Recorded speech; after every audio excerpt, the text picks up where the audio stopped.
comments in if they're appropriate, because like it says we're live right now, but also it's a weird thing because going live is like you're waiting for people to come, but as soon as we finish, y'all are going to start watching this recorded.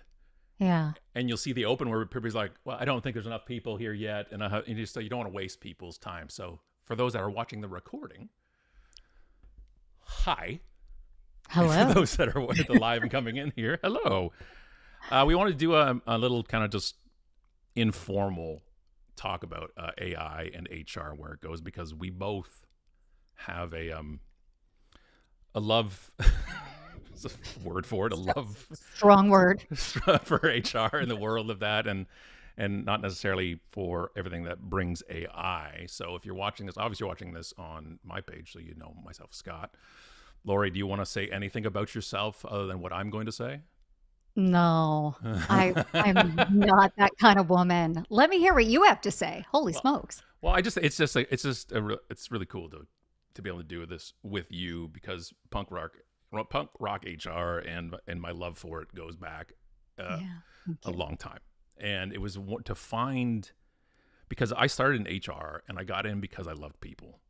And as we all know, it's a great way to end up hating them or yourself. And one of the things was I would never find voices that were, aligned with what I thought about HR as well. And then along came this punk rock HR.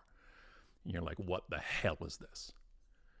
And you're Good just question. and you're just like, yep. Yeah. Because then and it's literally me finding that was what I had hoped for on marketing originally, was for just individuals to come along and say, oh, we can do this a different way. Yeah. And it's such an incredible like bond with somebody to see that when you just say, oh my God, we're just on the same page. And so, and you also were incredibly generous enough to sit with Allison for the On Leadership book as well. Absolutely loved your chapter. And actually, you know what? Screw it. I want to read one line from it, okay? Okay. Just so everybody can hear it right now.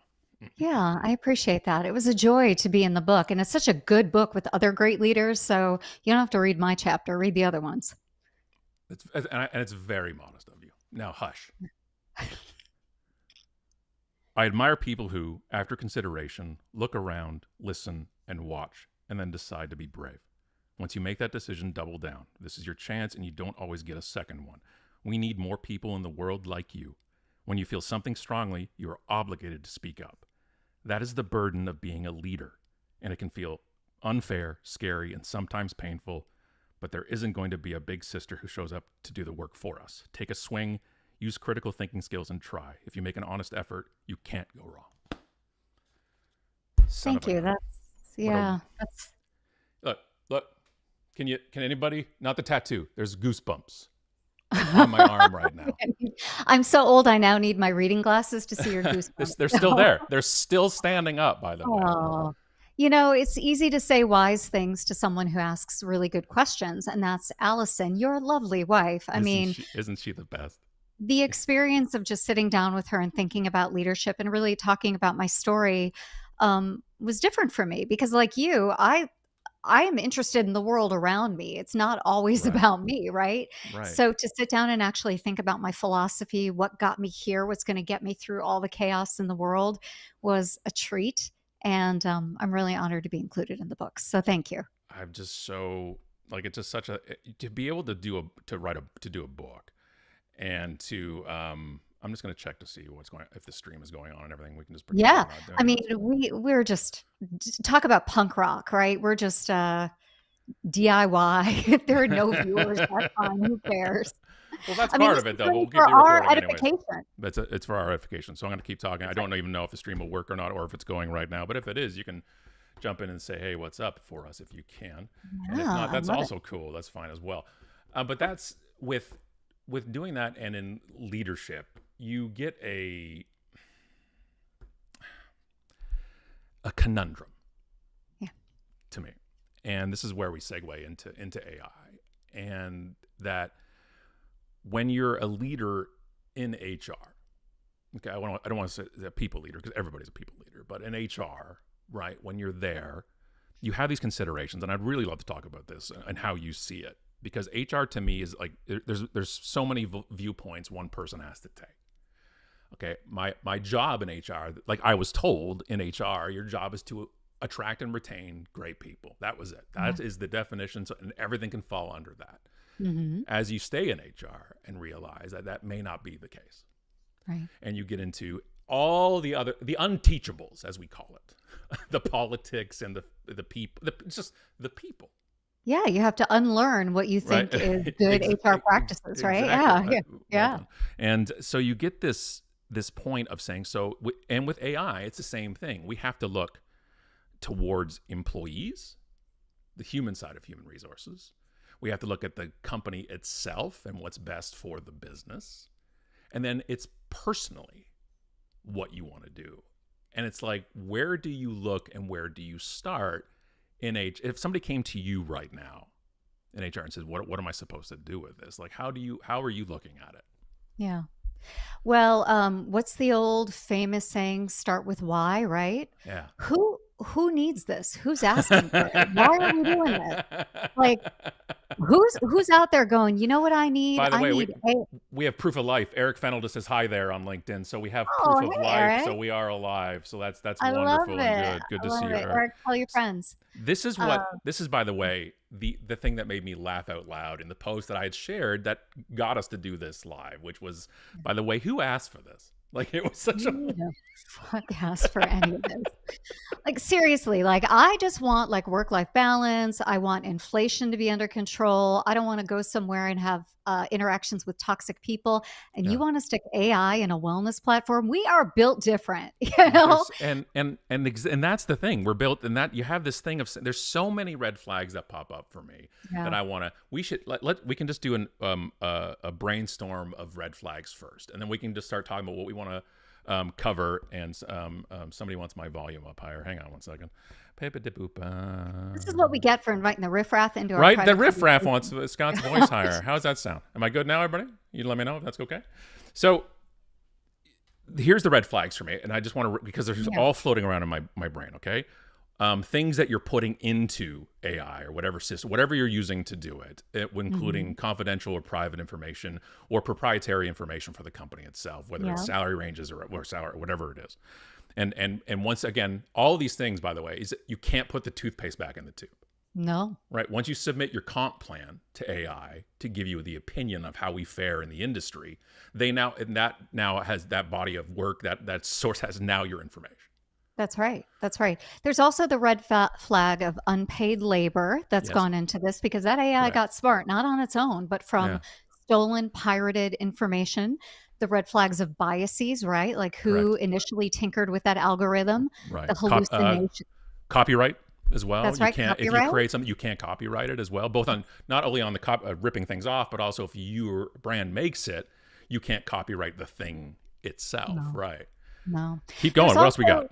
Yeah, I am really concerned about hallucinations, misinformation, information sources. I'm also concerned about how it's learning going forward, right? Like, is it learning based on good data that's being put into the system? Are we auditing it regularly? What is happening with, chain of command with information? I am also very concerned about security as well. With the data that's going in, like your comp plan is an excellent example. Where's that going to go?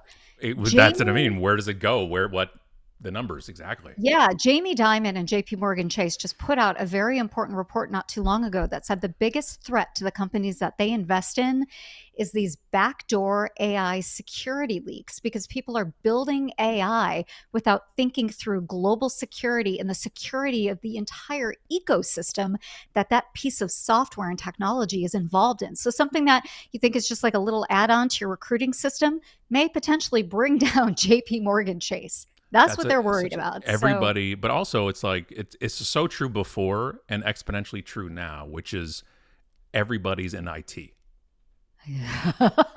Yes. Everybody's in IT now. You make a change, you add on you're in IT. You've just changed the system. Like there's and it's a really good point. And this is one of the things you put in your article was about slowing it down. Yes, right. Now, my question is how?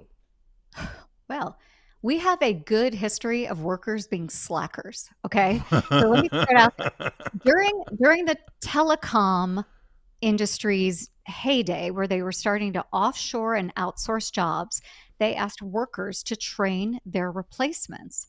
And workers were like, this is a terrible idea. The training is not adequate. And they both intentionally and unintentionally slowed it down. Yeah. And I don't have a problem with that, because I think the more time we spend on knowledge transfer, especially back then, the better off people were going to be. So now we know HR is prime target number one for AI. Like, this is what's happening, folks. If you work in HR, you got like 24 to 36 months. Your job is going to be Yeah, completely I different agree. and will not exist.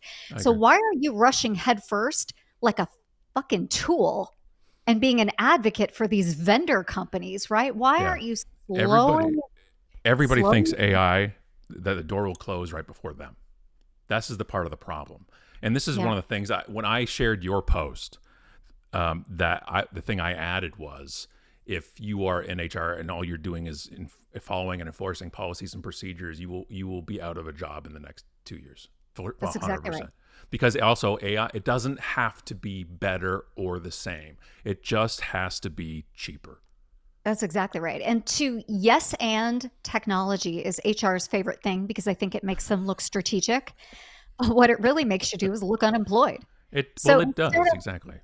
instead of doing yes and, you could do a yes but, or a yes but let's remember, or let's recall, and be a historian of the world of HR. How Right. many trends have we gone through in the world of work that have been absolutely freaking terrible? All the terrible knowledge management systems that we implemented, the failed L&D platforms, right? The Yeah. stupid career ladders that went nowhere. We should be living, breathing examples of a pre-mortem, where we Yeah. say, okay, you want to do this. Let's just take 60 seconds and predict how this might fail. Like, why not? Let's take a swing. And if we can actually look at why this might fail, we can improve the chances of success and maybe reduce the impact to human jobs and human lives, or change the outcome, or maybe not. But by slowing it down, I think we just get out of the hype cycle and more into the critical thinking skills that I've been Yeah. espousing for in HR for years. Like, let's use evidence and not just common sense and a And I gut check. and part of that too is, I think, because this is literally, Aladdin. It's a whole new world here, right? Like, because you also have to, like, you can have employees coming to HR and saying, "Hey, are you using AI with my information?" I think employees have every right to do that. Yeah. I think employees have every right to ask for all these things. And the problem is, companies, I have found time and time again, and I'm not saying all companies, I'm just saying a Yeah. heck of a lot, are just by nature hypocritical. Companies Yes. demand full references before they hire you, but they will not Mhm. give out full references, right? We do Correct. all these Yeah. type of things, to the point that HR, to me, and I don't want to make this sound like dramatic, but they have to defend humanity at this point in businesses. Let me explain that though. Yeah. Human resources, just like social media, focusing on the social part, not the media part. It's the humanity part. Mhm. And what I need HR people to do, coming from somebody who used to be one and taught it, was that sit in the other chair for a second. Yeah. I have done hundreds of interviews in HR. I've done hundreds of reference checks. And I know people who are watching right now have probably done thousands. If a person shows up and they are out of work, and it's been 6 days, it's been 6 months, whatever it is, it's a scary, scary, and dehumanizing time for them. It is full of doubt. It is full of questioning themselves. And sometimes they need the human part of human resources. And they log on to do the interview, and it's an AI bot. Yeah. Tell me about this. Tell me about that.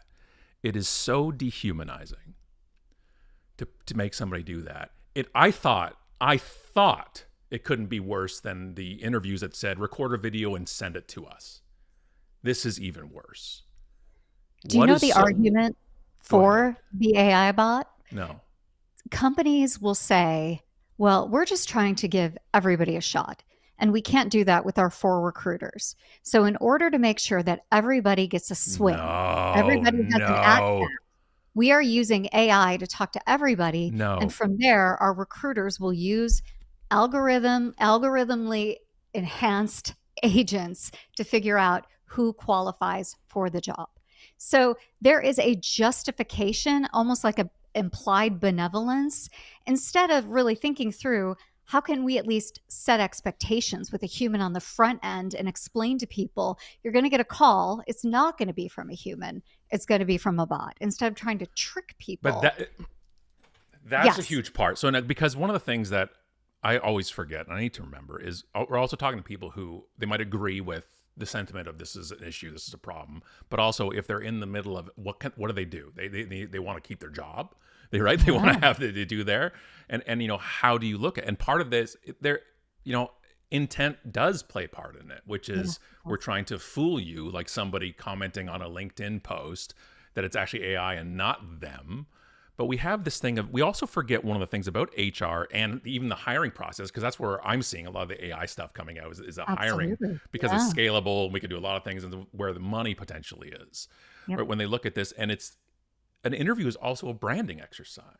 That's Like right. people forget in interviews that the final decision is usually made by the employee. They sign the dotted line and now they're hired. Right? How do you start a relationship by saying you're not good enough to talk to everybody in Yeah. the guise of diversity, which is fascinating when it becomes when DEI was supposed to be out the door in a lot of Yeah. places, people, and I'm Yeah. just like, I wish you would even believe that for a half a second, which you don't. Eric's got a good one here. It says, Eric says, I have experienced interviews where you are asked to answer questions over videos with no HR present, and it was a horrible experience. I believe that. Just once, I want to hear a story of somebody that was taken into consideration that the interview went well. Like I know Mhm. there's interviews have gone well out there, but there's this point that we're like, I just want it to be where I interview you and ask you questions, you ask me questions, and we see if there's a fit. That's what where it's gotten to this point. Look, people are really struggling. I've never seen so much of people doing hundreds and hundreds of applications Yeah. and hundreds or dozens of interviews, and just you keep going on. It's so painful for people. And then you have people saying, well, it's AI. And then I heard somebody say, well, they're out of work anyways, they have to do it. Listen to me very carefully. If you say that and we're in person, we're having a different kind of talk. Yeah. Stop throwing people out the window because they're not working currently. That used to be a thing in HR. I'd always Oh, hear people who are currently working are more valuable than those who are not. And there's literally no connection to the two. There's zero none. connection There's to zero those. connection. So last October, I took on this project where I just started reaching out to people on LinkedIn who are unemployed. And I would say, hey, let me offer you 4 free coaching sessions and let's see if we can jumpstart your search. Right. I just took on my 101st client since October Wow. 2024. Not all of them have found jobs. Not all Yeah. of them have decided even to return to work.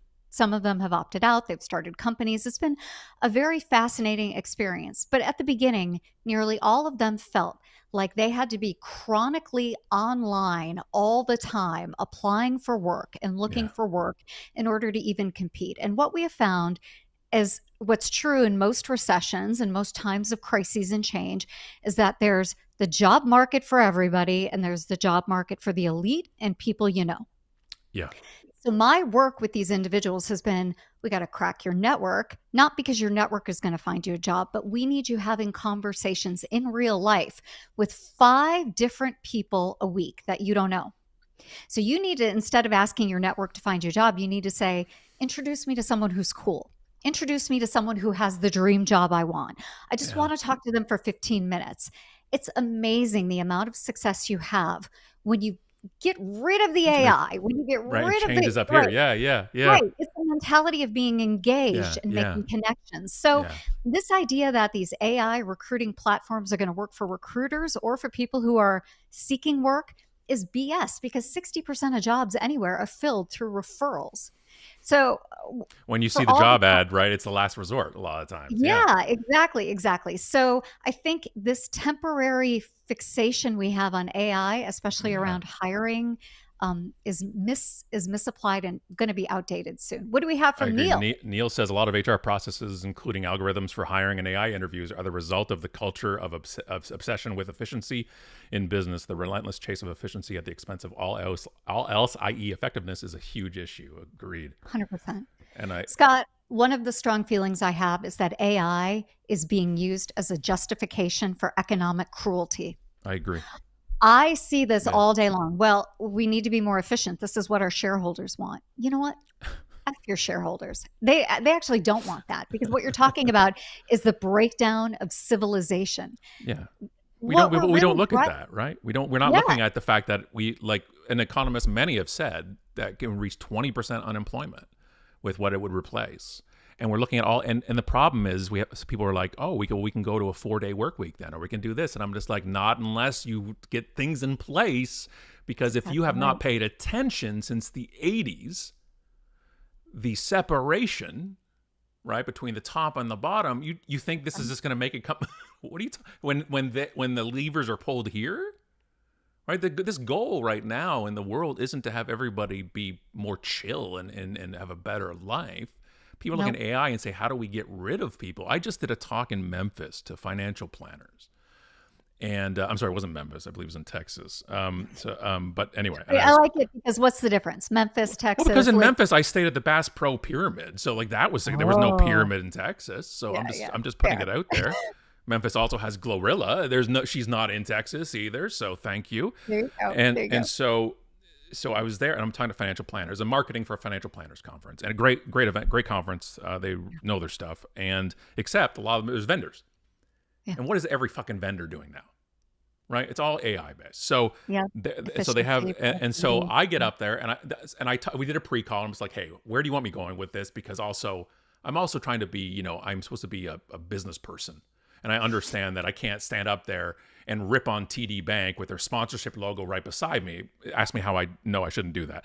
So you get to this point of, we're saying, and I look up there and I say, hey, if the marketing tools are really great and actually can do everything for you, literally you give it a few lines and it'll do everything for you, why can't, as a consumer, why can't I do that for financial planning?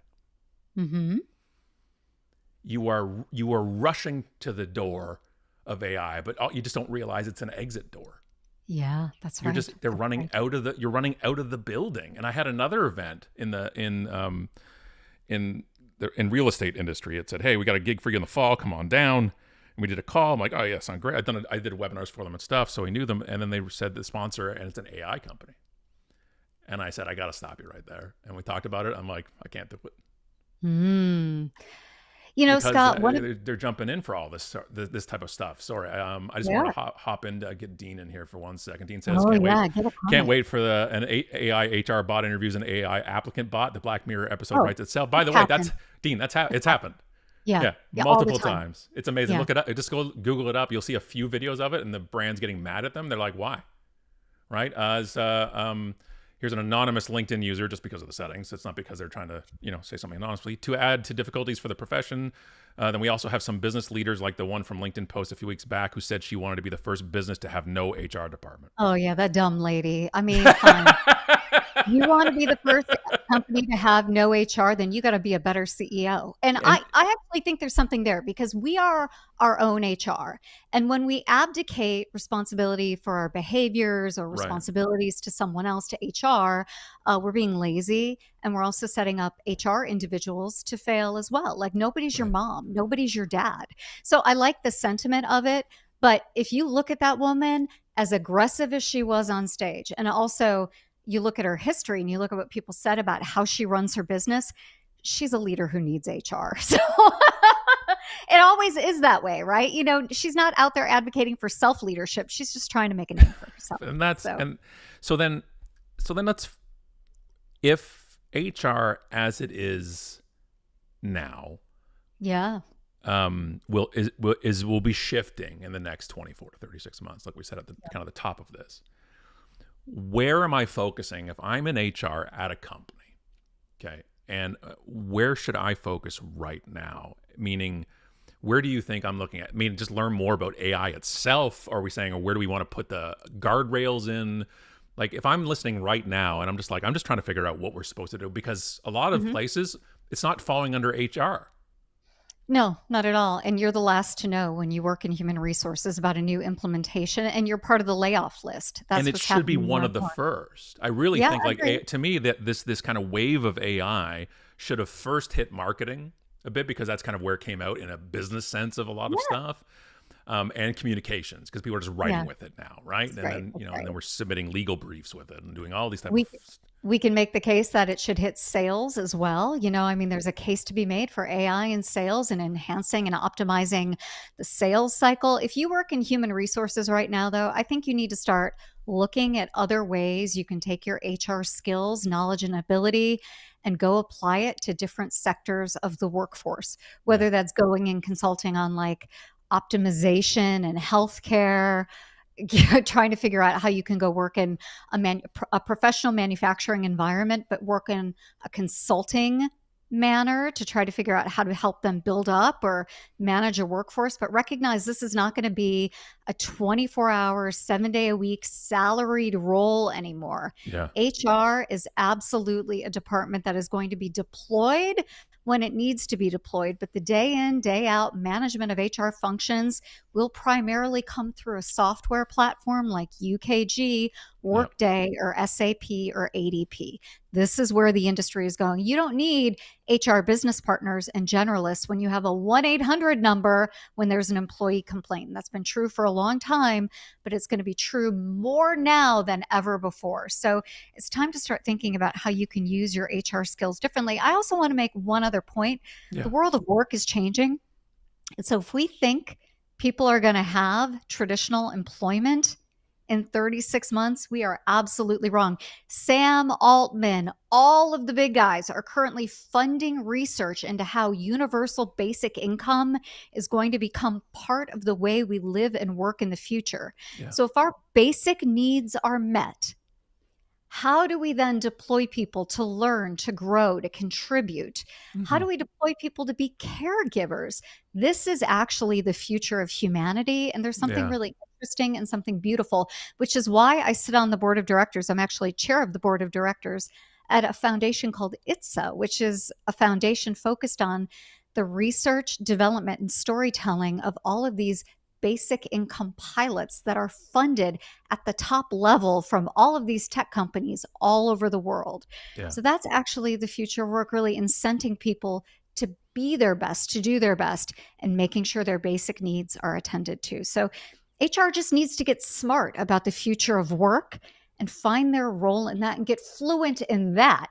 Don't try to get fluent about agentic AI. Like It's your just, but language is going to be outdated in 12 months it will anyway. be. It will be. And that's one of the issues too, is because to me, HR's value always to me was never information. Yes. It was never in information. Right. HR's value was in advocacy and intelligence, meaning where you could see people that are in the company where they could possibly go, and your ability and value to talk to people and to Yeah, talk to in relationships. It's literally the chief relationship officer of a company. That's where 100%. I see the value of it. Yeah. But you can't do that if you're not aware of your history, you're Right. not aware of future trends, and you're also not aware of human psychology.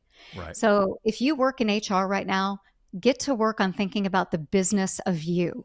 Where do Right. you want to fit into the future of work? Yeah. How are you going to contribute? Don't worry about your W 2. Don't worry about where your Right. benefits are going to come from. They're going to come if you do the work and you think about the trends in the world of work. I firmly believe that. Carissa says AI can only restate what is available to it. How will it handle one-off events? And that's really the point, where it's just like, look, if all you're doing is opening a policy manual and saying this is what it says, then I don't need you, Yeah. right? That's the function of it, where it's like there's nothing personalized about it necessarily.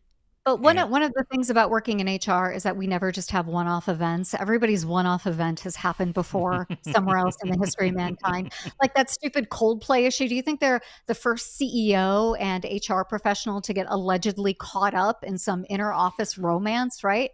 I'm 50 years old. Do you know how many people I know who are like it's no it, Like But it's the just such a normal human but let's behavior happens. let's go on that for a second though, because Yeah. that was just such an apex of everything, and we Alice and I always say to each other, and it's well, one of the things is never do something to show up in one of our books, but the main thing was always just never be the person of the day on the internet. Oh my Right? God. There's always so that lady who was Right. talking about Yeah. no HR and something, she became the person of the day for a little bit, Yeah. and then this took over, and it's worldwide. It's one of the most viral things I have ever seen, and it was the perfect storm of all the systems we have now together that makes things viral. Like back in the day, when something went viral on Twitter, it still lived just in Twitter, Yeah, I agree. right? Like the And then it kid went out with to the the news a little lightsaber. bit, but it was yeah, it was still a little bit Yeah. in there. Yeah. This thing, oh, and I like, you know. just had to pick one of the biggest bands of all time, like of the in album sales level, and like it's just like, oh my goodness, like it was in such an Well, and incredible, HR people are so thirsty and so narcissistic to be part of a story, even if it's not a good part of a story. yeah, So when this happened, the HR world blew up. It's like, oh, we're being paid attention to. But I would just offer this. How many of us could survive our own personal Jumbotron moment of the worst moment of our lives? right, How many people have said unkind things to their children that they wish they can take back, or have been sassy to a parent, yeah. or have been unkind to someone at work? If that was shown up on a Jumbotron, wouldn't you drop to the floor too? It's So literally I just here. Yeah, it's literally like in here in this book. It says never, don't do or say anything you don't want to see blasted on a billboard. I'm like, oh, this is literally what the billboard is, and But you're we just like, all have had those moments. Like yeah, I was telling my dear friend Tim Sackett, I got into a fight with my sister and unleashed some words that I wish I could take back, and I am very sorry for it. But if that were on a Jumbotron, I don't know that I could live it down. no, But because you're siblings, right? You like forgive one another, you work through it. But if that one moment was captured for eternity, it would ruin me. of So I think course, we all just need to put ourselves in a position. And the next time that Jumbotron moment happens, and it's going to happen, we love a good like pile on in society, right? Uh, maybe don't pile on as much. Maybe laugh in private instead of in a LinkedIn post. Like yeah, who's posting on yeah, a LinkedIn little. about the 5 lessons we're learning at a Coldplay concert? What How kind of qu- loser are how you? how quickly did you just say, "Oh no, there's going to be so many B2B lessons out of this"? Like, it was within five Like the seconds of me minute. seeing it. As soon as I saw it was CEO and HR, it was like, "Oh fuck, LinkedIn's going to be nuts for the next." I know. With all these lessons I've learned, Derek has a great point here. He Let me hear says, it. "If UBI ever happens, it won't be thanks to the No, oligarchs. It will be because of the rest of us. Remember what happened in 1789." that is And so well said. We're trying and to make sure that nobody gets beheaded on the guillotine at ITSA. Like this, my foundation is really committed to that. and But that's the actually, yeah, some of the oligarchs are saying we need UBI to prevent this, right? We need universal basic income. They don't right. feel like they owe us a dividend because they stole our data. They feel like they owe us a little bit of money to keep the plebes satisfied. Well, and And that's I'll take that's that the money. and that's part of it. We actually did there was a pilot done here Mhm. a couple In cities Toronto? over at UBI too. Yeah, Yeah. and it was done in Hamilton here, and to great success. And obviously, you take all the layers that come with that. People start saying stuff, and I'm just like, no, it works. It And does and work. It does and work. that's part. And again, sometimes, and it's hard to see when you're like in your job, in the middle of your job, and trying to deal with those responsibilities.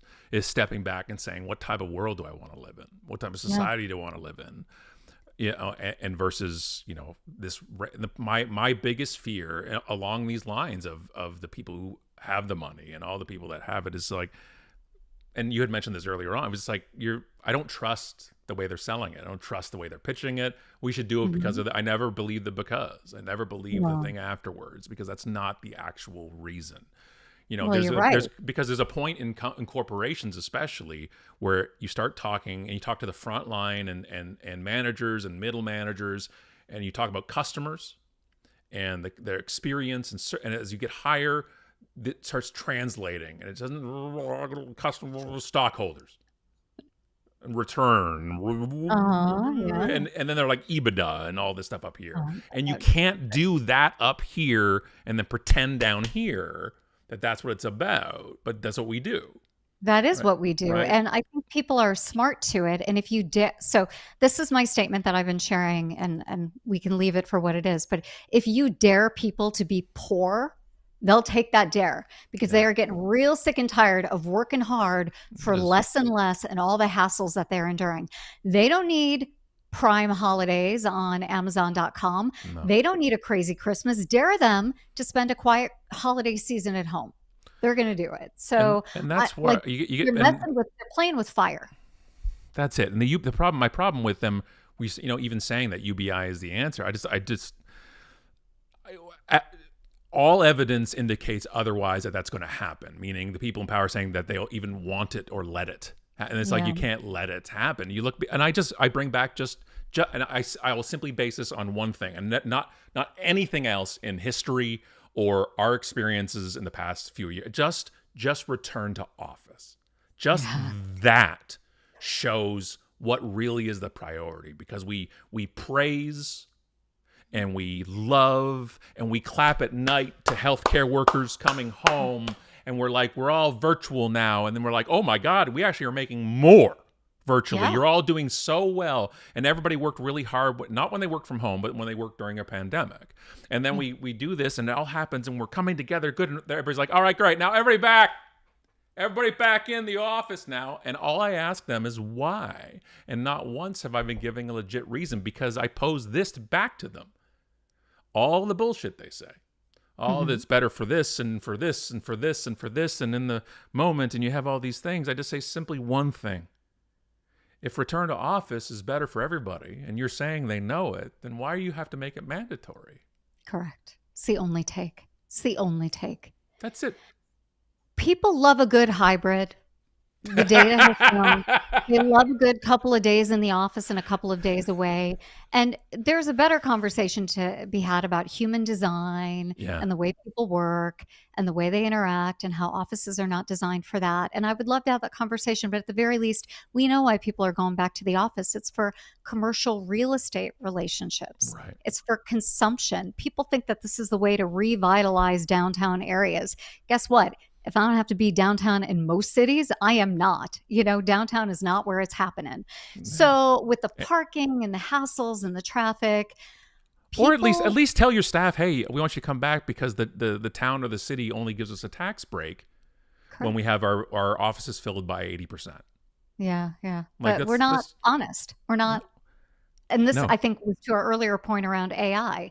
The conversation around AI has been around optimization, digitization, productivity. When at Microsoft, they just laid off a bunch of workers and said, this is for an investment in AI. Stop. They did not say AI jobs. And it turns out that investment is to go and pay for power consumption and storage for AI. Yeah, let's not even go into work. that point as well, and talking about Memphis, and then talking about Memphis. And the grok and the whole side of what that's taking up. And by the way, hello, Allison Stratton. Love a good hybrid. She echoing it. Hey, I love it. Good to see you. I love it. Good to see you, Allison. It's Well, amazing. I am super thrilled that we are on the same page when it comes to AI and human resources. I think a little bit of slowing down and asking good questions, a little bit of cynicism, and a little bit of being a historian and doing a pre-mortem, going, you know what? This actually sounds like something we did a couple of years ago. Let's just kind of think through where this is going to go and map it out to improve our chance of success, right? You can throw that BS in there, but slowing things down historically has always made you go faster anyway. So that is my recommendation. But what a great line to Scott, the only thing you should be investing in right now if you work in HR is yourself. And that's the best way I can possibly end this whole discussion, because that's phenomenal. It's exactly what I was thinking. Friend, I adore you. It was good to see you. Thank you so much. Likewise, this was so fun. We're going to stay punk rock as long as we can. Yeah, and I'll end the live, and then we'll say goodbye to each other. So bye, everybody. So bye, everybody. Stay on the line. Take care. Thank you for all hanging out with us. And may punk rock be more than alive in the future, because we need it more than ever.